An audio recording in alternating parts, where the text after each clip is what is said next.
hear us casual They can conversation. hear your very good casual conversation. Yeah. Twitch Well, has accepted the stream. thank you. Oh my goodness. Hmm. Oh, now you can't really see the light at the back of the paper because I'm sitting. YouTube has accepted the stream.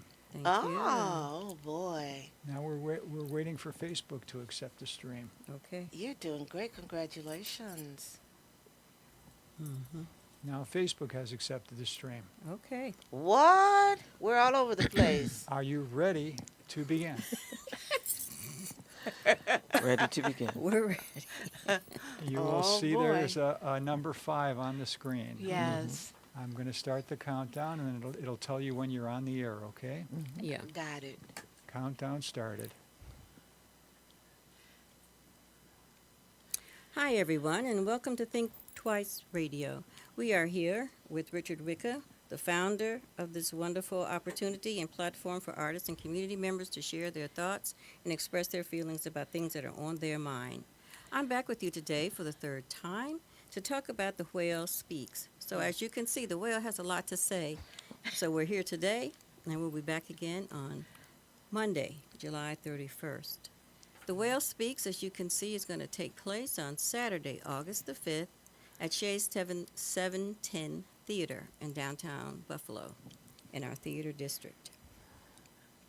The Whale Speaks is making a strong environmental statement that talks about the importance of oceans and marine life and how they contribute to the very air that we breathe, something that we don't often talk about and many of us are not even aware of.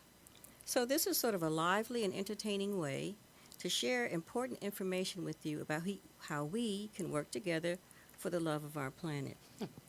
I'm very, very thankful that today I have our two main characters, our underwater pals, Moby, who is the great-great-great-granddaughter of the classic Moby Dick of the story written by Herman Melville. Now, this is a fantasy, so I don't want anybody to call me and say, I didn't know Moby had a great. Okay? My Moby is the great-great-great-granddaughter of Moby Dick, and she's a wonderful character, and Moby is portrayed by Mary Craig. And next to her is her dolphin, BFF, and we'll talk more about how dolphins and whales have come together, really as a survival mechanism out here in the ocean with the changes that are making. And her dolphin BFF is portrayed by Joyce Carolyn. So thank you both for joining me today. Thank you for having us. Pleasure. Good. So I'll start with Moby. And from your point of view, as someone who is portraying this particular character, tell us how you approach it and how you think about Moby. Well, I'll be honest with you. When I first started, I had no thought of how I was going to be doing this. And then I started reading a real life situation that is going on today and has been going on for at least a few months now that involves a whale. Mm-hmm. And this whale is named, they've given her a name, of course. Her name is Gladys. And what Gladys is doing is protecting her group. Now, this is a true story. This story is a fantasy, but Gladys's story is true. And what I've learned is that she had an incident. They're not quite sure what that incident was. If it was that one of her calves was caught in a net, or if they died, they're not quite sure. They just know something happened. And her response to that something happened is absolutely amazing. It's a reminder that whales actually are mammals. They think, they feel, and they plot, and they plan. So what Gladys did is start to, I'm not going to use the word attack because that's too big of a word, because she's not really attacking, but she is making her presence known. And she's a whale, so it's not too difficult. So what she does is surround the ship. She may push up against a ship that is casting nets and causing danger to her family, her pod. And just getting enough attention to make the humans say, wait a minute, what's going on?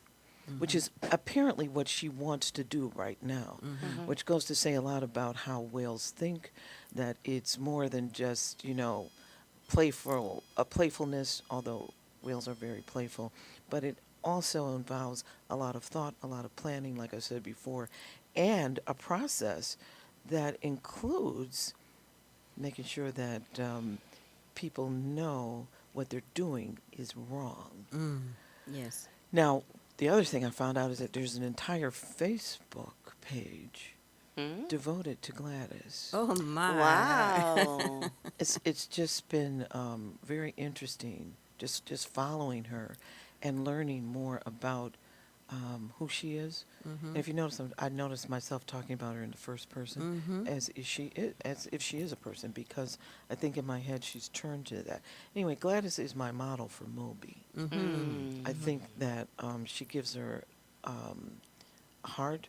She gives her a purpose. And while, again, I'm not sure if Gladys's son was caught, who was caught in that net, but she helps me make sense of the whole thing. Also, a much greater respect for whales. Yes. Wow. Yeah. Yeah, just hearing that, I have a much greater respect. Great. Well, that's organized, and I think that that's one of the things when they talk about the intelligence of animals and the intelligence of whales and dolphins in particular, that they have high levels of communication skills. They are very astute at figuring out things and in their circumstances. And in this case, Gladys is saying, you know what? I want to let you know Yeah. that I'm out here and maybe you shouldn't be. But you know, the other thing that she's doing, which is extremely interesting to me, is that she's training other whales to do exactly what she's doing. Oh. So now you have different whales in different areas, different parts of the oceans, that are doing the very same thing, not causing extreme damage to ships, not taking human lives as humans are taking the lives of their whales, but they are making their presence known. So Gladys is also a teacher, Yes. and she's taught other whales to do exactly what she's doing. So this is happening at different places at different times. I find that fascinating. That It is is. fascinating because that Wow. also means, right, not only is she a teacher, but she's a strategist, She's a leader. she's a leader, she's a warrior because that's pretty fearless. If you're going to roll up on, and the initial understanding that I have, and I haven't been following it as some people have, and now if you guys want to follow Gladys on Facebook, you can. But she was bumping up on yachts. Yes, she was. And so that sounds like, because one of the incredible dangers to whales and dolphins are the blades that are on them. Yes. And they strike animals, daily. So, could be her way of saying, if I want to tip you over, I can, but I'm just telling you, watch it. And the other orcas, dolphins and whales are wising up, because they understand their home is in danger. Yeah. So, and Joyce, now you play Daphne, Yes, I do. who is Moby's BFF, and you Yes. guys have sort of teamed up. We have, in order to find a nursery, Yes. a safe place for our pods, because we have a lot of pregnant whales and dolphins who are losing their babies, for lack of a better word, because of the pollution that's in the water. And I talk about that a lot. The bottle caps, the food wrappers, the styrofoam. Come on, and how the humans are not aware of what they're doing. Yeah. Hopefully, they're not aware of what they're doing. And Delphine is she's kind of like dazed and confused because dolphins are real playful. Yes. People ride on them and everything of that nature. Really playful, but Delphine is also very, very concerned about what's happening Yes. to the dolphins and the whales. Yeah. So this is maybe a different kind of character for you. We know you as a great singer. We know you have a history as a dancer. How do you feel about playing the part of a dolphin? I'm loving it. I can't wait till I get some moves to go with that dolphin thing. And the best part I like about it is that I'm getting on Mary Craig's nerves. She does that anyway, though. That's not really acting. Oh my God. And that's the interesting part about having a good friend in real life, is that you love them and you know they are there to help or support you, but they can push that button and be on your last nerve, right? And the more I think about the relationship that whales and dolphins have, I don't think it's all that different. Right. I imagine Moby having a dolphin in her life, or Gladys having a dolphin in her life. Today, I saw a story about manatees and how in Florida, some humans were actually trying to take selfies with manatees. Now, manatees are big animals as well, but they're also one of the gentlest Yes. creatures Yes. in that anybody knows of. And they were trying to take pictures with manatee, and one of them had his boat thing. What do you call those things? What people glide around the water on? Oh, A yes. skis or a something like ski, that? Something jet like that. ski, Jet like ski. He Okay, had his jet yeah. ski, and he rode on top of the manatee. Totally And I'm thinking, disrespect. if that manatee wanted to just turn around and flip you over and kill you, could have done it, Yes, yes, but they didn't. yeah, So who's the more intelligent people here? yeah. Who's the more intelligent Species. species? Yeah. Right yeah. now, it doesn't look like us. Not at no, all. no, no, no. And I'm beginning to think that, if I wanted to have a bunch of friends, I'd probably have some dolphins, whales, and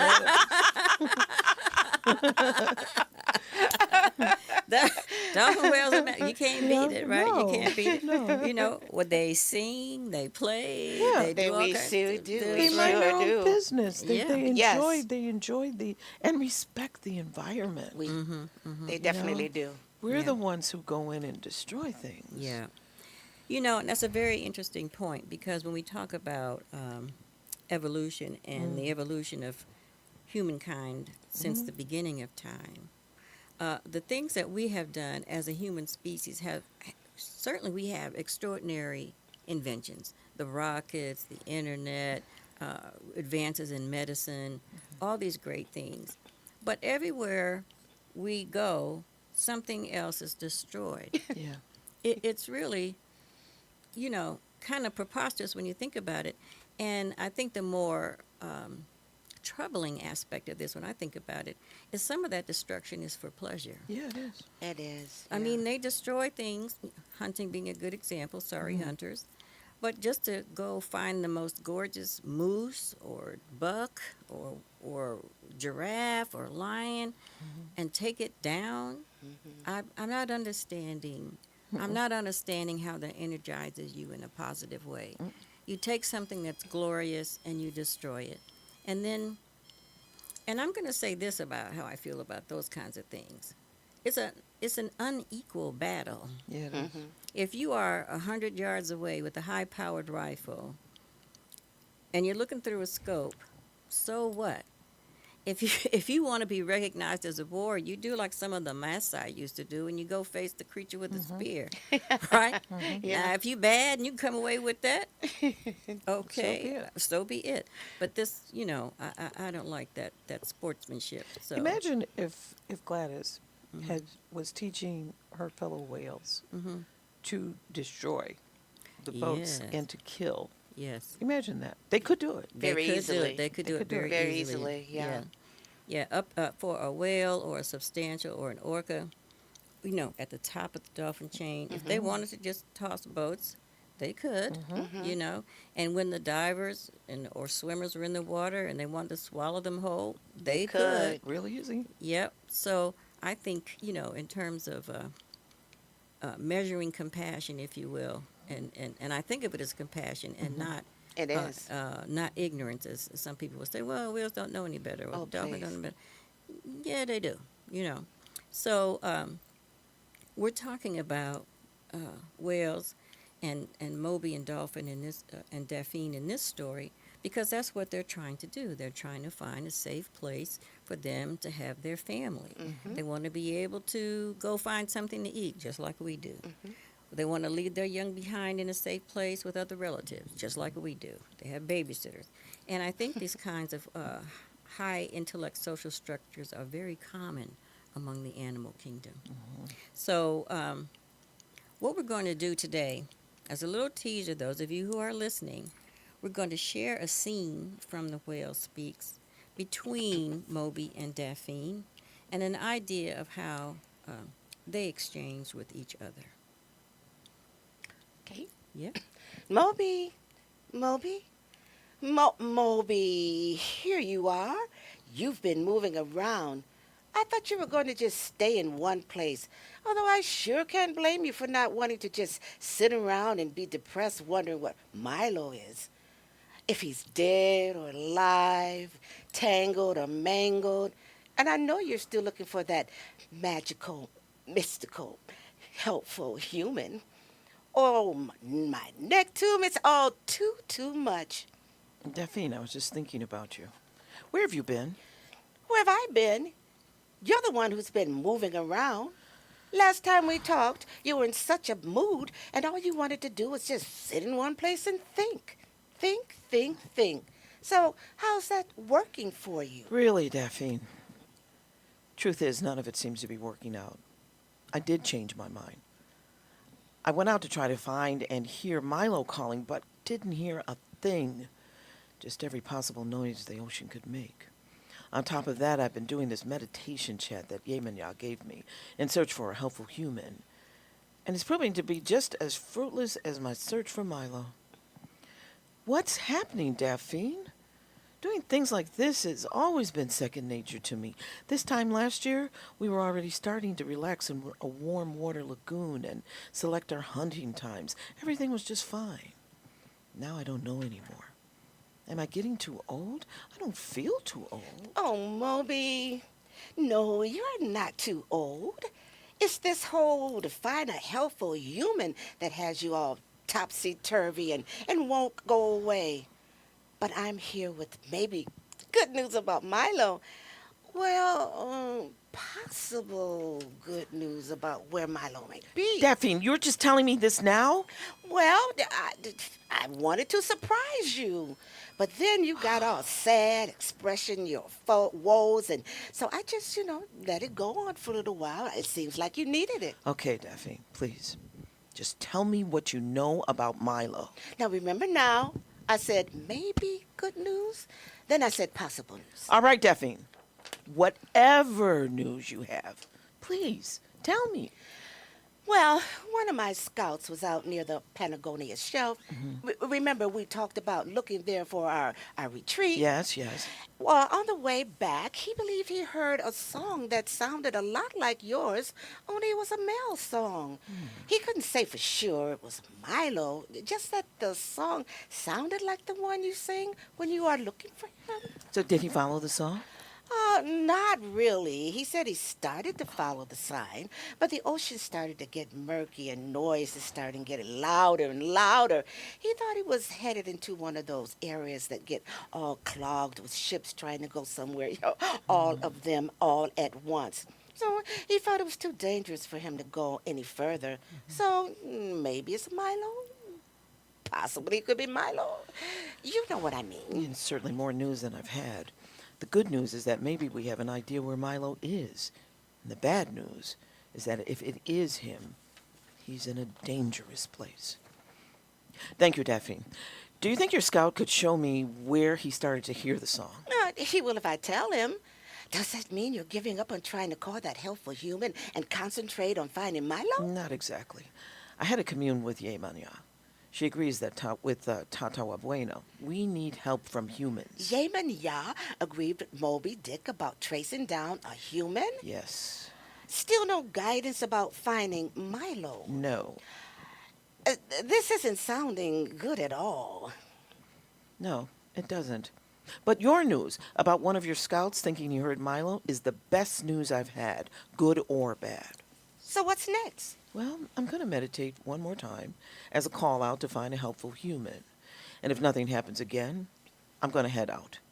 Ask your scout if he'll show me where he thought he heard Milo. One way or another, let's plan to make it over to the Patagonian Shelf.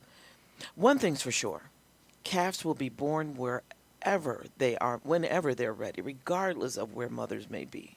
The goal is to keep them and their mothers alive. The last 2 seasons, a couple of calves didn't survive. I think the mothers were too weak to care for them, or maybe they'd been poisoned. I don't want a repeat of that tragedy. There just aren't enough of us to keep that happening. Agreed, Moby. I had the same situation in my pod. More pregnant females this year than last year. Mm-hmm. But the hunting grounds have been so polluted that many times the food is toxic. Mm. And they are eating trash by mistake. And they're paying for it with their lives. Horrible plastic and end up paying for it with their lives. That's the absolutely worst for me. The sooner we find a retreat, the safer we all will be, I think. I think so too. All right, I'm heading back to the pod. I'll be back tomorrow with my scout. Don't go anywhere without us. I'm hoping you have luck calling that helpful human. I think it's the most dangerous, ridiculous idea I've ever heard. But if Yeman Ya and great-great-grandfather Moby Dick thinks it's so, then it must be so. I will not stand in the way. I'll do my best to help you however I can. Thank you, Daffy. Just as long as you don't ask me to chase after no human. Not doing that. No, not doing that. Well, Daffy may be starting to come around to accepting that there really is a helpful human out there. But my confidence is fading. I'll try again, but I'm not going to miss this opportunity to finally find my son. And I cannot let my family down and leave them wondering where to go or what to do when it's time to give birth and take care of the newborns. A woman of land and stars, of earth and air, the ocean foam unfurls your name into the waves. The sea has your echo. I carry you with me. I am stirring in your veins. We are together in breath. We breathe water, we breathe air. We are galaxy, we are continuum. We are one together.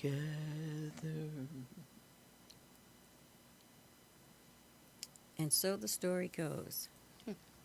So, what you've heard is this conversation between two matriarchs who are very concerned about their families, who have reached out for help and support, and their ancestors, and we believe greatly in our ancestors and their influence, has said, well, you know, things aren't what they used to be. And so you're going to have to work together. And the challenge here in this story is that they're asking the sea mammals who have been ravaged by the actions of commercial fishing and whaling and military exercises to say, these people who are not your friends, at least it doesn't appear like it, they're the ones that are going to have to help solve the problem. One of the names that you heard in the conversation was the name Yemaya. And Yemaya is a goddess.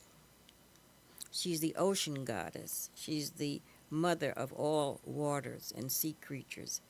And really from the Yoruba and African and South American cultures. She herself is a warrior. She's a protector and a nurturer. So, of course, she would want to come to the aid of her children, the oceans and the sea creatures, to see if there's a way that she can help them and offer them some counsel. You also heard our heroine Moby say tatarabuelo, because they are in South America, and that's the South American or the Spanish calling of great-great-grandfather. And in this instance, that's Moby Dick, the classic Moby Dick that we know. And this, Moby Dick has said, well, you know, guys, I'm sorry, Moby, but you're going to have to find a way to work together with the humans.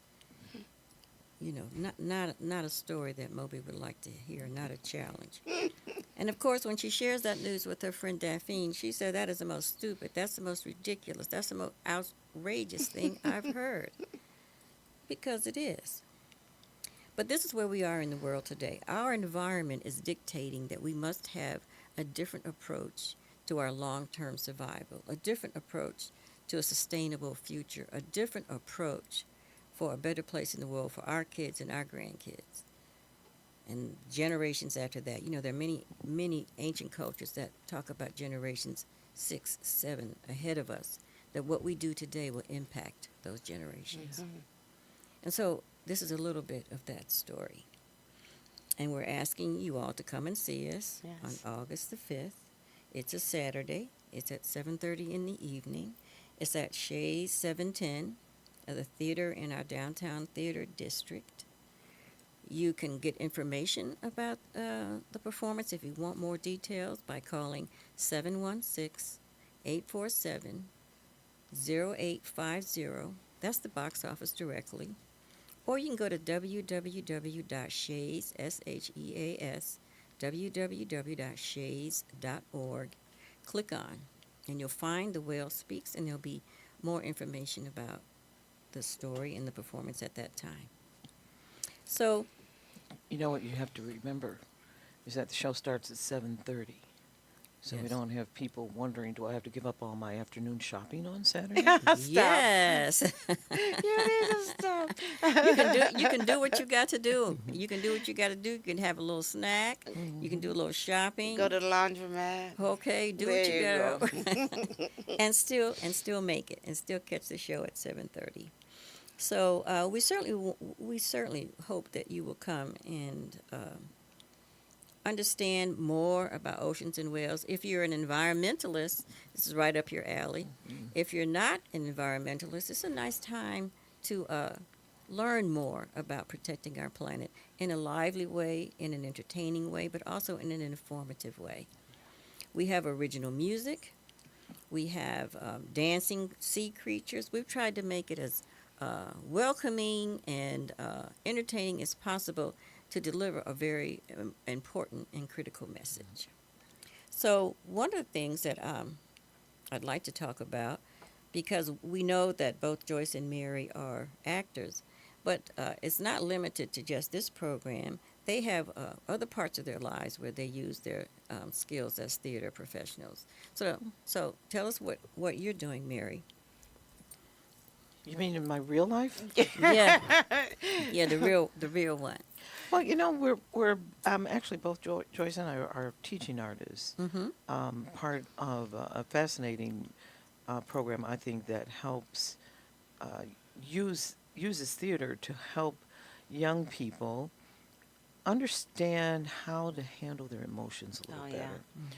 You know, we all are experiencing a lot of trauma, and I think one of the things that theater has always done well is give people that outlet, that resource to help you just sort of expel some of that. Yeah. It gives you permission to be emotional. Yes. Definitely. And so that's one of the things that we do. I got to tell you, one of the things that's most interesting to me is how, because we work with children, as I said, Mhm. and I'm always fascinated with how much children are willing to talk about if you just take the time to listen. Yeah. It's not always about just talking to them. Mhm. Sometimes if you ask the right question, they'll be more than willing to talk to you about it if they actually believe you want to listen to them. Mm-hmm. Our children definitely are an endangered species. They're being robbed of their childhood by situations over which they have no control. And we are working with them on 5 emotions: happy, sad, anger, fear, and my favorite, confidence. And right now we're from, what grade do you teach? From K or what? Well, First I'm grade? not teaching grades during the summer. I'm teaching ages. So Okay. it's 6 years to 8 years and 9 years to 12 years. Okay. Well, in the fall Mhm. of the year, I have the 6th through the 8th grade, and you have the K through 2. K through 2, and the high schools are interested in the program also. Yeah. Nice. It was it's from Cleveland Playhouse in Cleveland, Ohio. Mm. Yes, and we've gotten wonderful responses to it. Yeah. Well, we know that children have a vivid imagination, Oh yeah. right? And when we allow that to develop and expand, and let them be what they want to be, Yeah. I think it helps older in their older years if they've been allowed to express themselves Yeah. in different ways and not be constrained and contained. You know. Mary, You know, do we you mind? say this thing called, we have this positive affirmation after every one of our sessions Yes. and after every emotion. And we say things like, it's okay to be sad sometimes, because it is. Yes. It's okay to be happy sometimes. You don't have to walk around being happy all the time, but it's okay to be happy sometimes. It's okay to be angry sometimes Sometimes, because yes. things make you angry. And just because you're a child doesn't mean you can't be angry. Yes, yes, It's about how you manage it. Yes. You know? It's okay to be sad sometimes. Oh, Mary, you've got And then it. the final thing is about the confidence, like you were talking about. Yeah, yeah. Now, I happen to think, you That's know, my favorite. Yeah. I like all of them. I absolutely love all of them. And because you can't be confident all the time either, no, you know, and that's all right. yes, So it's about saying, you know what, no matter what mood you're in, you're not the only one having it. yeah, Other people experience the same thing. yeah, And maybe, just maybe, you're learning how to handle it better than they are. Mary, yes. you've got to tell that story about the little boy when his mom makes him upset. Remember? Which one? He I would got go. so many stories. He would I go got so many upstairs. stories. I don't want to tell it. I want you to tell it. He would go upstairs? and the bathroom, and I don't remember the story he now. said when his mom made him really upset, he would go upstairs and he would draw a bath. Oh. And put music. Yeah. Put music on. Oh yeah, he and was listen 8. to good music. He was 8 years old. And Bubbles. Oh yeah, I forgot the bubbles Yeah, in the tub. for the Bubbles. That's right. When his 8 mother years really old. makes him angry. That was yeah, that's true. I think I sort of when he said that, you know, sometimes it's hard not to smile. yes, yes. When they're saying these things, I remember blanking out for a minute, thinking, "Please don't let me laugh when this child is telling okay, this story." right, right. Because it reminded me a lot of things I do as an adult. Yes, When yes, people yes. make me angry, when I feel frustrated, when I feel sad sometimes, I'll go take a nice hot bath, put the bubbles in. Now the only difference is he did not mention, you know, a glass of wine. Wine right, or right. something like that. Everything else. Yeah. Right, right, right. Put the I'm bubbles in. Yeah, but the bubbles just sort of made me Play laugh. some nice Yes, music. yes. Yeah, I wonder. You wonder what's that nice music? Right. The Barney song. Very You know, but possible.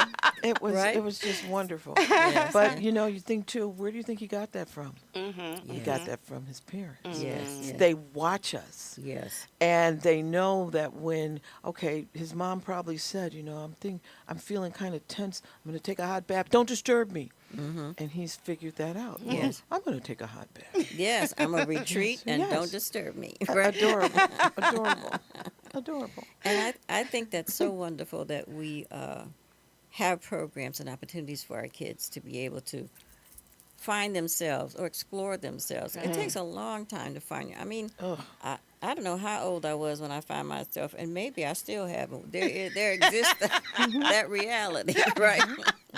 I think this is who I am, and this is who I am today. Exactly. Okay. So, but having children to be able to exercise their imagination is Oh exceptional. yeah, something that they don't use a lot No. anymore because we have TikTok and Social cell media, phones and social yeah, media. yeah. So much. Yeah, Yeah. yeah. You know, and that's interesting because on the news not too long ago, they were reporting a young, maybe he was 7th grade, who saved the life of a whole school bus full of children. Yeah. I know Yes. that one. Yeah. And Because he was watching. He was watching. He was observing. He was not on a phone. The only kid on the bus without a phone.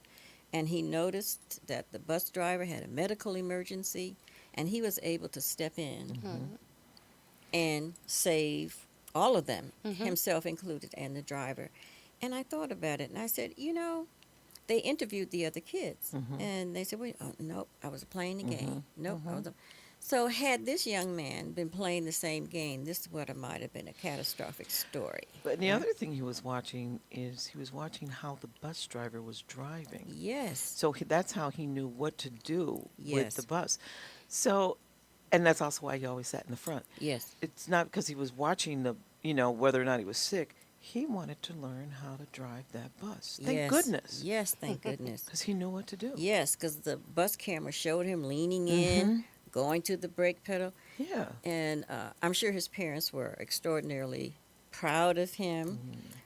Very happy they made a decision not to give him a phone. How about that? Right? How about that? Although I'm sure he kind of wished. He said, my parents are old-fashioned. You know? You know, and even though it was a very heroic thing, but you know, kids want to be that. But I think having to play outside and interact with nature, socialize with each other on a higher level. You know, we used to say what happens in the sandbox is what happens at Xerox, right? Well, Right. kind of true. Kind of true. Yeah. And so if not much is happening, and so now we're hearing more and more of these psychological and mental health professionals saying, tune down, turn off, dial back, too much technology, Well, look what- re-engage. Look at what happened with the pandemic, where that's Yeah. all we had. Yeah. And so, again, that's not it for kids. It was almost like, well, that's all I can do right now. I can't go outside, so now I could really have to go ahead Yeah. to do this social media thing. But it's interesting that it didn't help them a lot with their schoolwork. Oh, it was disastrous. Yeah. Yeah. It was disastrous. Neither with their social skills either. No, Not no, at all. no. I think the only good thing, because I have a school-age kid at home who was in the 5th grade during the pandemic. And you know, you got the camera going and the papers, and so you have to set up this area. And every home does not have a discipline, even if they have more than one child.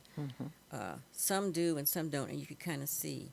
And one of the things you could see if the child was living in calmness or Yeah. chaos, Yeah, you right? can see it. And the young woman who, her name was, last name was Simmons, and I don't want to mess up her first name. I think it was Rakaya or Simmons, right? And that girl was fabulous. She did everything but stand on her head, wave a chicken, trying to captivate, you know, these kids over the computer. She was a You know, teacher. She was a teacher, 5th Yeah. grade teacher. Rakaya. I think Okay. that's her name, Simmons. And but I'm with my grandson, and I'm looking at it, and I'm saying, what is all this happening in the background, Oh, right? yeah. And then you have the dog coming up, and then you have younger siblings, and then you have, so it was literally impossible for them learn. to you know, really concentrate. So here's my only problem with that theory. Mm-hmm. So on TikTok, they can learn. So you Yeah. tell me what's the difference?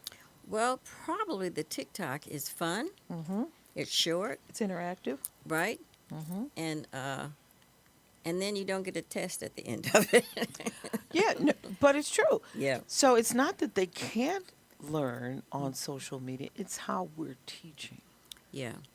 Because clearly, if I ask any of, and this goes from K through, probably what happening pre-K for all I know, but from K through 2nd grade, the students I have to now these older students, all you have to do is say TikTok.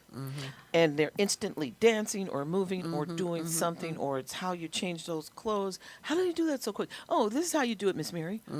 So they can teach me. Yeah. Yeah. So yeah. it really is all about how are we stimulating their brain? Yeah. Are we giving them information that they want to learn? Or are we just saying, well, this is what you should learn because this is what the book tells me? Yeah. So don't tell me my kids can't learn. Yes. Well, they can't. They certainly can learn, and they have various, you know, ways of learning. Yeah. I remember that, you know, the Gardners talked about the multiple ways of absorbing information and processing information. So it really comes down to, first of all, they have to be captivated by the subject. They need to be entertained by learning that information and seeing how it applies to them in their lives. And I think it's actually true for adults. Because how many workshops and things have we been Oh my to, goodness. and we're staring at a table of talking heads, and we're trying to pretend like we're alert, we're so professional, you know, are we nodding and we jerk up and say, hi, how you doing, you know, you're trying to dodge your phone. So, you know, we need to respect that. If we need that type of stimulation as adults in a learning Exactly. environment, kids really have to have it. Exactly. That's really what had the to- care program presents to the students. Yes, Mhm. which is exceptional. Yes. So that takes us to our story. We're trying to have and share information through an entertaining, interactive process, Mhm.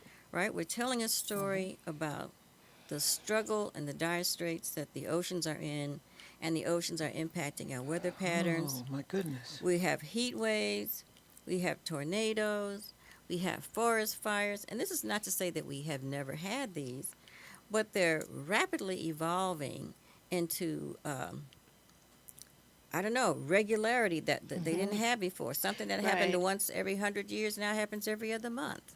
The water is hot, warmer than it's ever been. Yes, yes. They were talking the other day The about temperatures the also. the Yeah. water being 101 degrees Now what? I mean, Where? what in kind of? Florida. off the Oh coast my of Florida. God. Yes. So what kind of water is that? That's a boiling. That's a boiling ocean. That's It's a hot boiling tub. river. Yeah. That is insane. What are we doing? That is insane. And so when we know that the oceans, and we have to appreciate, we probably don't think about it, our own bodies are 98% water. Water. We are water creatures. And so we will be impacted by whatever's happening in the water. In the chant, it says, "We breathe water, we breathe air." Yes, Mhm. because that's what we do. Mhm. And the sea mammals, like whales and dolphins, they breathe air. They live in the water, but they breathe air. Mhm. You know, they give birth to live children, Mhm. and they have to stay close to the surface to take care of their kids. Mhm. You know, Very maternal. very maternal, very Mhm. social. You know, it's interesting because this was a magazine given to me by a friend of mine, a longtime dear friend of mine. He was retired executive director of. Oh, that's nice. Oh yeah, I got to go this way, right? Yeah, of the Secrets of Whales. SPCA, right? Yeah. Published by National Geographic, and a lot of it further inspiring me to in my study and research Mhm. talks about the importance of whales to the air that we breathe, and how much carbon dioxide they take out, how much toxin they remove from our breathing environment. And one of the things that I learned was that for every second breath we take, and we don't count our breath because we're alive, we just Breathe. breathe, right? Yeah. We just breathe. So the breakdown was kind of like this. The first breath that we would take would be as a result of the air around us. That included the trees and the space. The second breath we take is a result of the life of whales and the extraction of carbon dioxide that they make over a lifetime. Mhm. A lot of it has to do, of course, with their decay as a carcass or their release of fertilization on plankton, and the plankton in the ocean cleanses nearly half of all the air that we breathe. Right. This is globally. It's just not in our town. This is globally. Mhm. And then, of course, the third breath we take is a result of the life and health of oceans. Our oceans get unhealthy, and our air is getting unhealthy And then so are we. de facto. Mhm. Absolutely. So we do have to cooperate with one another. We do have to consider the fact that we're all animals one way or another. And we consider ourselves at the top of the food chain, and some people are questioning that I'm reality. questioning it every day. But, you know, it's something to think about because how do we want to leave the world for the next generation or the generation after that? Or for the rest of our own lives, do we want to live in a world that's just complicated by pollution?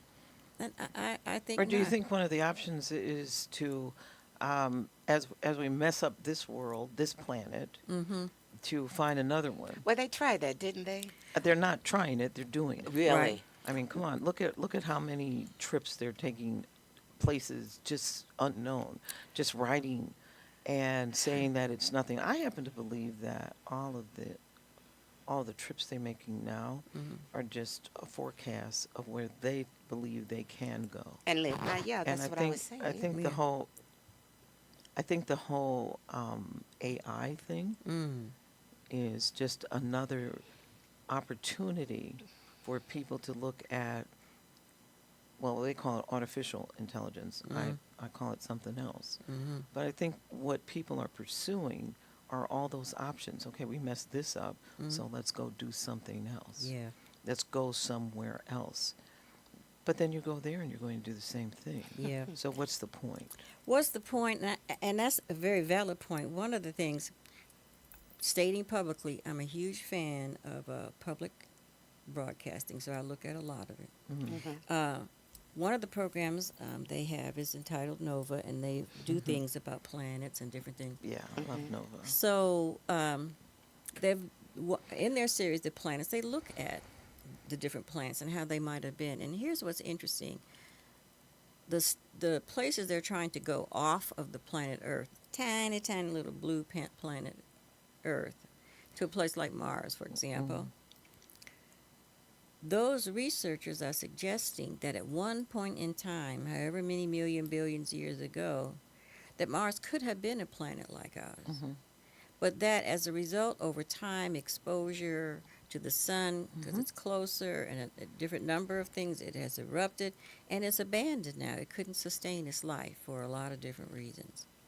And the same with other ones. So when I see what's happening to us, I say, well, we know we might be going by the way of Mars. We're trying to go to Mars that's already been Earth. It's been Earth and done that and gone on. That's also why you're trying, when you see people now, and I like Nova too, but I also like to look at some of the research and some of the pictures, actually, I love pictures, that are coming out about, by the telescope that's up there doing all that stuff. So we're looking at different galaxies. We've gotten Yes. past all of those planets that we probably screwed up Yes. billions of years ago, and looking at, oh, wait a minute, what's in this black hole? We haven't What's screwed this one beyond up. what's beyond that black hole? Yes. And I get very curious when I hear those kinds Yeah, of things and yeah. see those kinds of things, Yeah.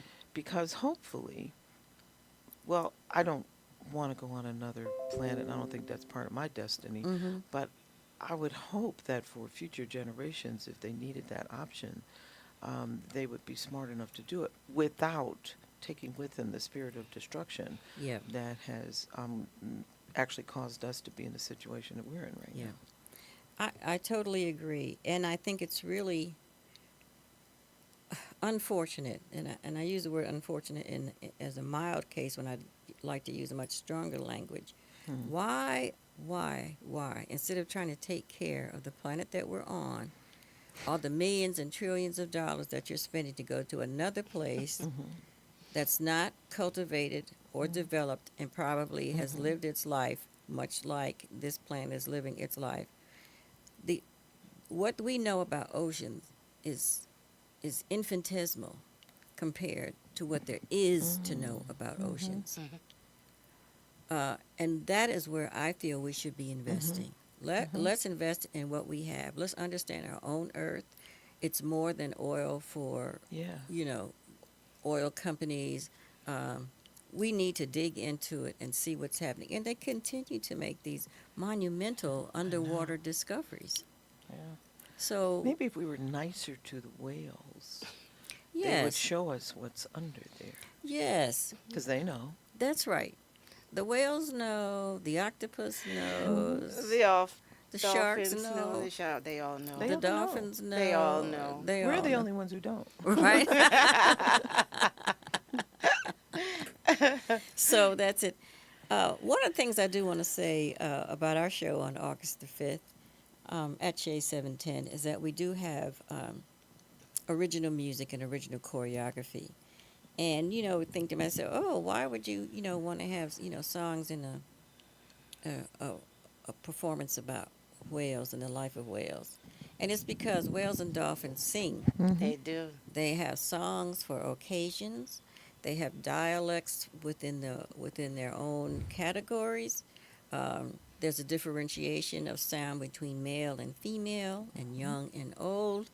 So it'd be impossible to try to do any show about a sea mammal without including songs. I'm going to read something from this National Geographic that talks about humpback whales, which are the ones that we are most familiar with, along with the sperm whale. And it says a humpback cow, which is the mother, and calf are joined by two males in the Cook Islands, and the two males are escorting them. Okay. Um, and the male escorts females with calves in the hopes that they will be the next ones to mate with the mother. So they're saying, okay, because whales don't have a lot of children very often, when the males see one that is healthy and fertile, they say, I'm going to take care of her, I'm going to protect her, because this is the way we have to procreate and we don't go extinct. So it's sort of like a higher level of dating. Yes, there we go. There we go. It's very interesting. Higher level of dating. So the calf sound is a soft whisper like squeak. And it's that soft whisper like squeak, perhaps to avoid being overheard by any predators, ergo sharks. And adult males sing in low guttural moans and high-pitched hoops and screeches. So they have a spectrum of sound that they make. And so we know these sounds are calling you to be careful, calling you for playful, calling for danger, calling for distress. Our echolocation sound. Absolutely. Yeah, the sonar. And you mentioned sonar, and that's a devastating and scary thing for whales. 'Cause that's what gets in their way. Mm-hmm. That obstructs their communication, and the intensity of sonar, because these sea mammals are so sensitive, is creating hemorrhagic results. So they'll hemorrhage from the eyes, they'll hemorrhage from the gills. They can't get deep enough to escape it. And there had been some major military exercises that advocates for the oceans and animals really had to make a case and make a real big stink of it to try to say, you have to dial back on this. You have to dial back on this because it's a really destructive force. So, people say, well, the Navy has to do this and the military has to do that. Yeah, but how helpful is it if it's just going to make matters worse in another place? So, there's a rethinking of that, and I think this whole thing with sonar that is so dangerous. I mean, we as humans, if there's something too high-pitched and too loud, it hurts our ears. Yeah. It gives us a headache. Can you imagine that chronic and constant bombardment of that kind of? No, I can't.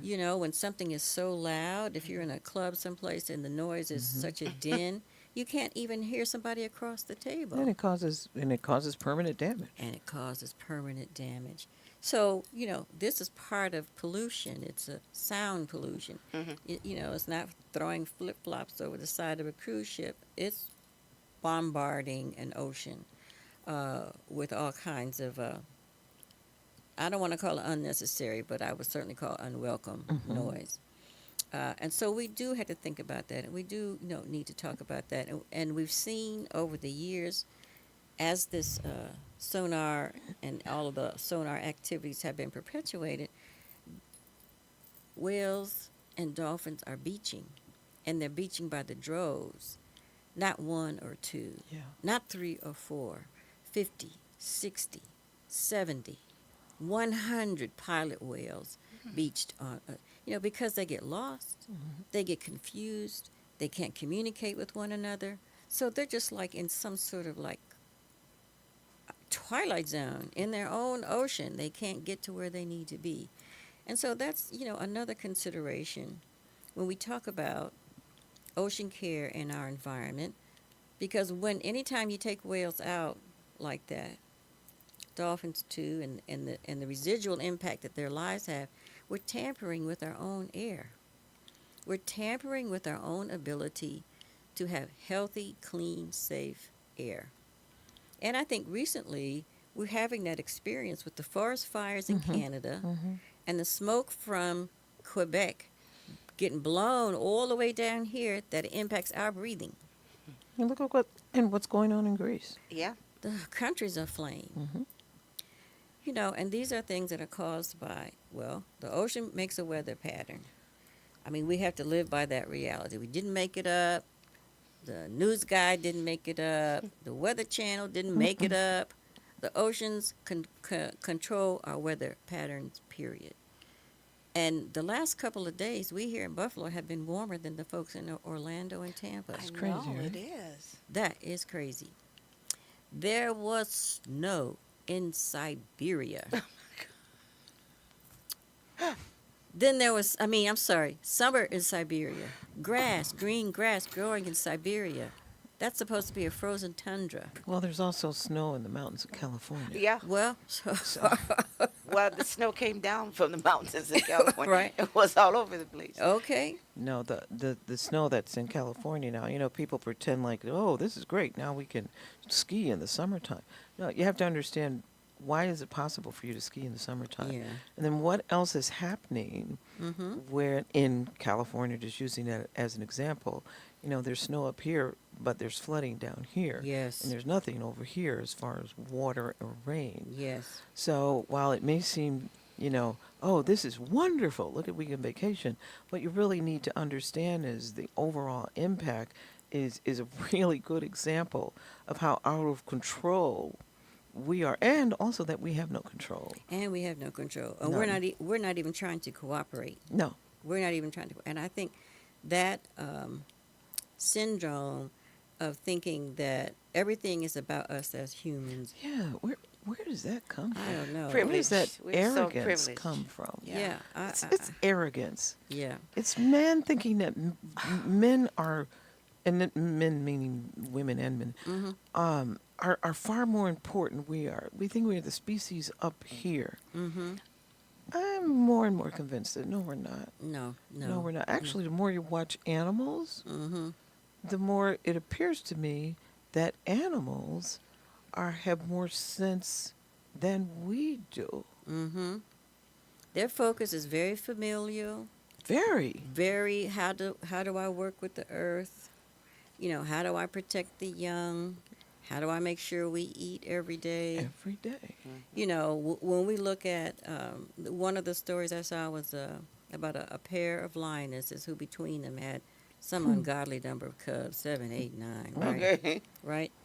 But they had formed a pride, and they did not have a male lion present as a guardian or anything else. Mhm.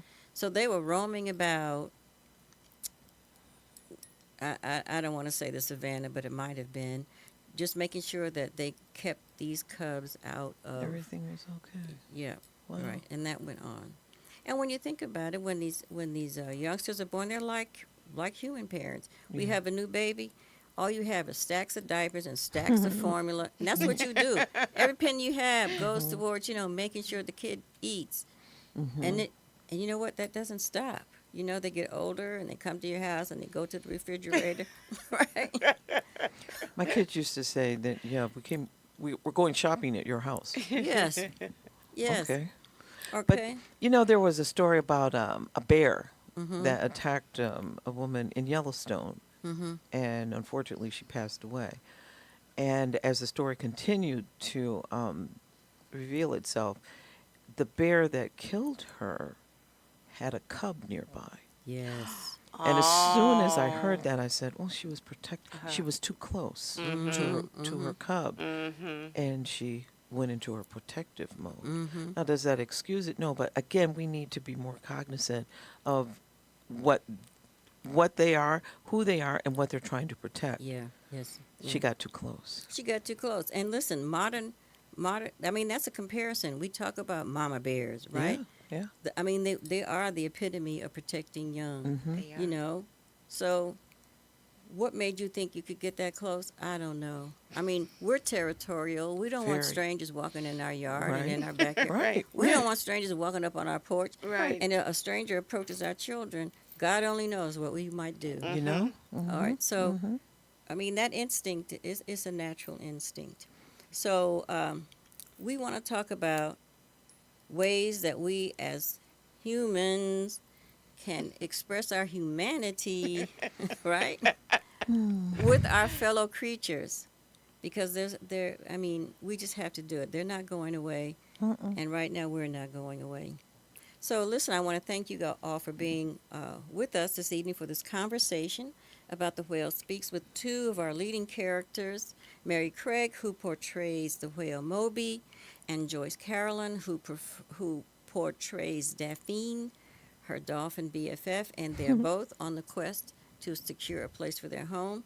And they encounter, and this will be our next conversation on the Whale Speaks, the crew of the Starbuck. And on that crew of the Starbuck is led by Captain Anya, who is the great, and even more great granddaughter of the infamous Captain Ahab of the Pequod. So we have the ancestral influence on land and under the ocean. Saturday, August the 5th, at Shea 710 Theater. Show starts at 7:30 p.m. Please come and join us. You can get information about the tickets at 716-847-0850 or go to www.shays.org. Thank you, ladies, for being with me Thank today. you for having us. Thank you. Goodbye, everybody. Be kind to whales. Be kind And dolphins. and Mostly dolphins. Mostly whales. Oh, boy.